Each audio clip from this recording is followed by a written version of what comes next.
Pastors, entrepreneurs, business owners, I got a question for you. Do you often find yourself faced with challenges that quite frankly seem insurmountable, particularly in times like this as an entrepreneur or as a ministry leader? Well, in today's episode, I'm going to give you the top 5 challenges that most entrepreneurial-minded people are facing, but I'm also going to give you how I solved them. What's going on, everybody? Glenn P. Brooks Jr. here, back for another edition of Building Your Business and Your Ministry, really bootstrapping business and ministry. And one of the things that I want to kind of say right off the break is we're going to get into 5 of the top things that entrepreneurs go through, things that I experienced, particularly challenges that I found to be insurmountable, but I was able to hurdle them in some specific ways. But before we do that, let me just give you a little bit of backstory. So my journey is a little bit unique to other entrepreneurs in that I was not the kid that woke up day in and day out saying, I want to work for myself. Going through high school, I was never thinking, how could I start a business? I had a paper route, but that was only because I couldn't get a work permit. As soon as I could get a work permit, I went to work for brick and mortar, fast food like most teenagers do. And my mind never went to how could I own this myself? It wasn't until years later, after going through the military, spending time in the radio industry, spending time in ministry as career paths, that I began to understand that something was happening inside of me that was trying to come out. And what I realized was it was the idea of showing up and adding value to a specific group of people, but I had to figure out how was I going to get paid to do that. And that began my entrepreneurial journey. Many entrepreneurs are showing up week in and week out with challenges that I'm learning because quite frankly, I'm having to do this having never been formally taught or trained. So I want to talk to those of you guys who what I call are bootstrapping your business and or your ministry. Today, we're going to lean a little bit into the entrepreneur's journey. So 5 years ago, when I started out, I had already started writing books and speaking and some different things, but I never was quite sure on how I would grow a business doing it. And when I began to really do the research and recognize all of the challenges that were involved, I realized that there were some things that were hurdles that I would need to overcome if I was going to grow this business successfully. And the number one thing that is challenging for most entrepreneurs is time management. I want you to write that down somewhere. Time management. Now, I have a whole theory behind time management in the sense that time is not something that we own. So therefore, it's not something you can control. Ideally, the only thing you can control really is you. It's what do you do with the time that you have that causes you to be able to manage it. Now, one of the things that I realize is that not only is this a big problem that many entrepreneurs face because we wear so many hats, the question becomes really clearly, like, what do I do with this time that I have? And I had to learn very quickly, guys, that one of those solves is I couldn't wait for time. I had to make the time. Let me put that in the chat. I couldn't wait for time. I had to make the time. And the reason why is because time doesn't stand still. This clock behind me is going to continue to tick as long as I talk. And so if I'm going to do something significant, I'm going to have to make time for that. Now, there's a myriad of ways that you can do that depending on your personality. Everybody is just a little bit different. Let me tell you what's worked for me. What's worked for me is beginning to discover, or really discovering the one thing that such by doing that made everything either easier or unnecessary. It was a paradigm shift for me because I was the multitasker. I was the guy who, quite frankly, if you've ever taken the DISC assessment, I'm a high I, or what we like to call a flamingo. And the truth of the matter is that, guys, I couldn't focus if you paid me. And so I had to really figure out what was the one thing, such by doing that, it made everything else easier or unnecessary, which led me to things like time blocking. I set aside certain specific times for specific things, and then what I do is my level best of protecting fiercely that block of time so that I can accomplish that one thing. And that's where I have found the most success when it comes to managing my time or managing me. So that's number one. Number two, here's something that challenges most entrepreneurs is, what do I sell? And this is tough because if you're the entrepreneur that approach business from the standpoint of what is it that people want and can I create it and sell it? Well, I approach business and entrepreneur from a little bit different of a perspective. My perspective is, who am I? What do I do? Who do I do it for? And more importantly, why do I do it, right? Who am I? What do I do? Why do I do it? And who do I do it for? And that's what I call the clarity question that allows me to zero in on the thing that I do best. And unfortunately, I think most people are so caught up with keeping up with the Joneses, keeping up with every other business that you see, and you are chasing, quote, the hottest trends. I don't do that.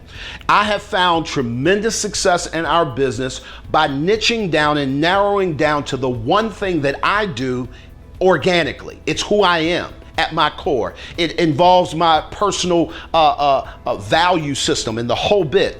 So now, as a relationship coach, my one thing is that I'm a relationship specialist. I'm a relationship development specialist, whether that's in the personal development field or the professional development field. The only thing that I do is help people grow their relationships. So it becomes very clear, what do I sell? It's services that I provide. It's the books that I write. It is the opportunity to work with me one-on-one to help you navigate how to connect to the people that you're supposed to be connected to personally in order to grow that relationship. It's coaching. Those are the kinds of products and services that I lean in and sell. I just don't sell anything. Merchandise that's around that one thing, sure, we'll sell that. But the truth of the matter is that it all evolves around, who am I, what do I do, why do I do it, and who do I do it for? Number 3, a marketing strategy. Now, this is a tough one, because one of the things that entrepreneurs face on a regular basis is, how do I market my products? Now, I come from a radio background. I was in radio sales, I was in production, I was in promotions, and for a number of years, I worked in that industry. So when it comes to selling or marketing, I'm not unfamiliar with that thought process, but here's what's different than back in the day when I was in that terrestrial radio world. Times have changed, platforms have changed. And when it comes to marketing, what I want you guys to think about is, how do I show up in a way to reach as many people as possible with a message that I have that will solve a problem that they have? I'm gonna say it again. How do I show up for as many people as possible with a message that I have that will solve their problem?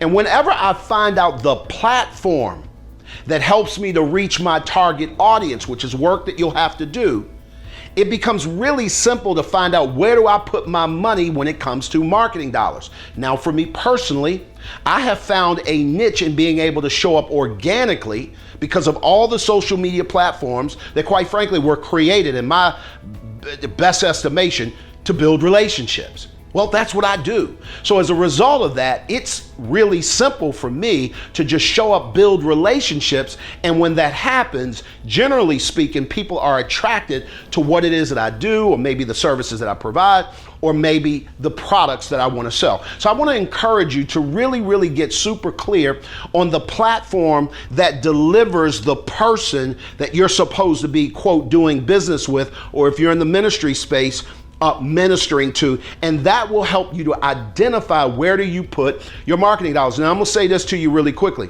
If marketing isn't your area, you had better figure out how you can hire out or how you can outsource that service. It is important. And if you don't get it right, I promise you, it'll be you showing up spending good money after bad, as my mother and them used to say. But the truth of the matter is, you'll stay stuck in the mud and you won't get any traction. And I promise you, at some point, if you don't spend out, you'll just quit. So I need you to really understand that marketing standpoint. Number 4, so we talked about time management. We talked about choosing what to sell. We talked about a marketing strategy, number 3. Number 4 is, here's something that entrepreneurs go through. I've gone through it, continue to go through it. I think it's something that's germane to every entrepreneur. I don't care what your business is. And as entrepreneurs, we generally are strapped for money. We're strapped for cash. How do I approach when my obstacle is a strapped budget? This is where you're gonna have to get really strategic. This is where you're gonna have to really get niched. Where can your dollars be spent and create the most value in that particular arena. So for instance, there are a bunch of people that with a strapped budget, they will try to spread themselves thin across many things. That's a mistake. I learned that in radio. I would have a client that would come in and they would only have $1,000. Well, if you only have $1,000, you may have to rethink, is radio advertising something that you can afford to do? If it is, then how do you do it? So do you take $1,000 and spread it over the course of a month? Absolutely not. Not if you want frequency, not if you want people to really hear your message or be inundated with your message. You're going to have to spend that $1,000 over a shorter period of time. Well, at that point, my job as the professional is to help you think through what that would look like so that you could be able to maximize your dollars to the best of your ability. So again, the solution to that is really prioritizing your efforts, guys. And once you do that, everything changes. The last thing that we'll go over for today, and I hope this is helping you. By the way, if it is and you want to work with me on any level, there are several links in the description below. Please click them if you want to find out more information about who I am, what I do, how I do it. If it's something I can help you with, there's a free discovery session in the description below. Go ahead and click that link, and I'd love to connect with you. But number 5 today is self-doubt. Write that down somewhere. Self-doubt. That is one of the biggest things that most entrepreneurs face, because quite frankly, when you wake up and you feel like you have something to offer to the marketplace, the challenge is that you've not done it in most cases. And if you've not done it, what happens is that you don't have the confidence, which is a breeding ground for self-doubt. Let me tell you something about my folks who wallow in self-doubt. It's generally because they're not confident. Let me tell you the biggest way that you can become confident and you can overcome self-doubt. I've done it and I continue to do it when I find myself doubting. It's a real simple solution, guys. I need you to lean in on this one. I need you to hear me clearly. It is pull the trigger. Execute. There's no better way to overcome self-doubt or, quite frankly, anything that challenges your confidence than pulling the trigger on it and trying it. Here's the problem. It's kind of like the chicken or the egg. Which came first, right? The truth of the matter is you have a thought, you have an idea, but then you allow yourself to doubt yourself because you haven't tried it. Here's how I move out of doubt. I try it. So therefore, I know for a fact it works or it doesn't. Therefore, there's no room for doubt. I know. So doubt comes in when you haven't done it. Do y'all hear me? Doubt comes in when you haven't done it. I want y'all to pull the trigger this week. I want you to do something different. I want you to challenge yourself with these 5 things and the way I've overcome them. Maybe there's something in there that can help you. If it can't, share it with somebody who can, because at the end of the day, here's what I promise you guys, we all need some help. I hope to see you guys next week. Again, every Wednesday, we're right here on our YouTube channel talking about bootstrapping business and ministry. If you've enjoyed today's episode on bootstrapping business and ministry, do me a huge favor. I want you to like, I want you to share, I want you to subscribe to the channel. We're here every weekday and Wednesday weekday. I'm getting my words all twisted up, but we're here for you. And our goal is not to be perfect, but to show up and be consistent. At the end of the day, here's what we know to be true. We all need some help.